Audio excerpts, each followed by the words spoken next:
Dalam urusan musibah itu cara pandang kita yang kita perlu benahi. Jadi gini, kalau musibah itu menimpa kepada Anda,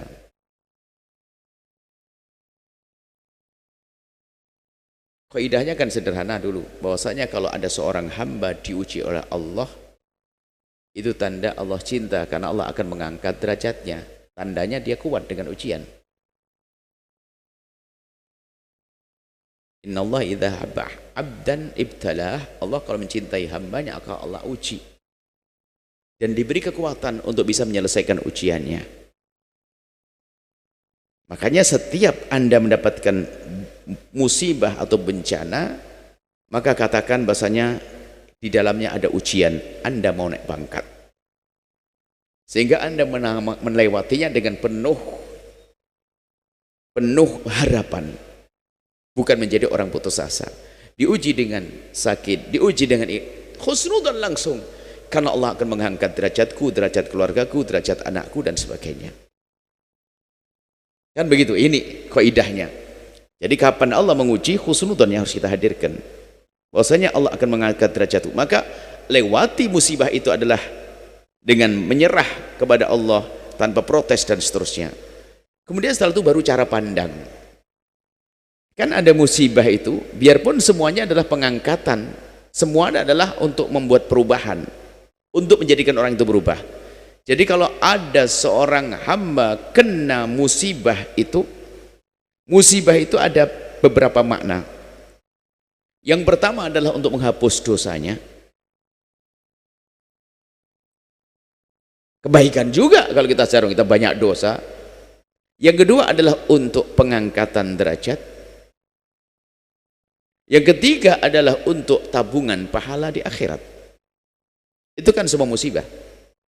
Untuk orang beriman. Orang beriman kalau mendapatkan musibah seperti itu. Tapi kalau orang tidak beriman, kalau mendapatkan musibah di dunia, muqaddimah musibah di akhirat.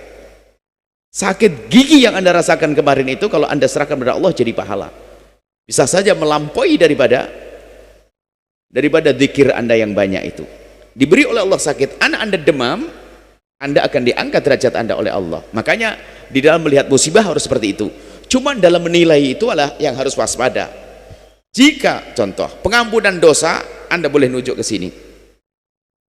Jadi kalau Anda mendapatkan satu ujian, musibah, sakit dan sebagainya, Anda husnudzon, ini karena dosaku ya Allah, puji syukur padamu telah kuberi sakit, dan semoga dengan ini ampuni aku ya Allah, ampuni. Jadi kalau nunjukkan diri boleh, karena saya banyak dosa. Tapi kalau nunjuk ke orang, sedikit adab dong, bahasanya semoga Allah mengangkat derajatmu. Ini adab, jangan sampai tuh karena lu banyak dosa makanya, nah kan tidak enak, ini nggak punya adab. Adab menilai itu penting. Kadang-kadang kita salah memahami ilmu. Orang Jogja kena gempa bumi karena banyak dosa. Wah, dia kurang ajar.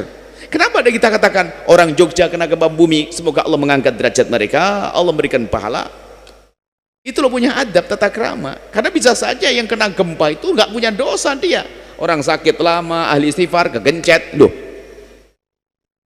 Jadi cara pandang aja. Anda punya tata krama dan kesomaan dalam mandang. Jadi kalau musibah menimpa orang lain, besarkan hatinya. Allah akan mengangkat derajatmu, Allah akan memuliakanmu, Allah akan gitu. Dan Allah mengampuni pakai gitu, tidak usah karena dosa-dosa. Aceh tsunami, karena di Aceh banyak dosa, banyak pezina. Loh, kalau urusannya banyak pezina dan pendosa, Cirebon juga harus kena tsunami dong. Kadang kita sering mandang orang dengan pandangan biji, kelompok pandangan biji. Ini karena tidak punya adab kita mandang orang lain. Kenapa kita katakan Aceh diangkat derajat mereka oleh Allah, ditenggelamkan? Dalam hadis Nabi kan disebutkan termasuk orang mati syahid mati tenggelam. Loh, kan enak. Sehingga yang hidup tuh, anak-anak yang hidup tuh ada kebanggaan, ayahku mati syahid. Lah ini orang salah karena perubahan. Di Aceh banyak orang tidak sholat. Lah ini orang, ini kan sudah nggak benar. Termasuk kita sering mendengar kalimat-kalimat orang yang congkak. Jogja digempurnya ini karena maksiat mereka semuanya. Maksiat. Wah, serem banget. Kayak dia tidak punya maksiat. Kalau urusan maksiat kayaknya gempa dulu dia yang kena. Jadi tolong cara pandang yang santun ya, yang sopan.